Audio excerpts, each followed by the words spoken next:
আলো ছায়া, যার চোখ দুটো লাল জ্বল করছে। ভূতটা হাসতে হাসতে বলল, এতদিন পরে কেউ তো আমার সঙ্গ দিতে এলো। রাহুল দৌড়ে পালাতে গিয়ে দেখে দরজা নেই, জানলাগুলোও অদৃশ্য। ভূতটা ধীরে ধীরে এগিয়ে আসছে। পরের দিন সকালে রাহুলের বন্ধুরা বাড়িতে গিয়ে দেখে সে নিখোঁজ, শুধু মোমবাতিটা নিভে পড়ে আছে, আর দেয়ালে রক্তে লেখা, এবার তোমার পালা।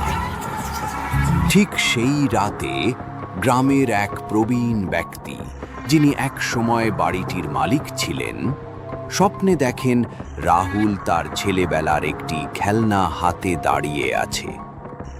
তিনি ঘুম থেকে উঠে বুঝলেন আবার কেউ ওই অভিশপ্ত বাড়ির ফাঁদে পা দিয়েছে। তিনি ছুটে গিয়ে স্থানীয় পুরোহিতকে ডেকে আনেন। দুজনে মিলে ভোরের আলো ফোটার আগেই বাড়ির সামনে হাজির হন, কিন্তু দরজা ছিল না।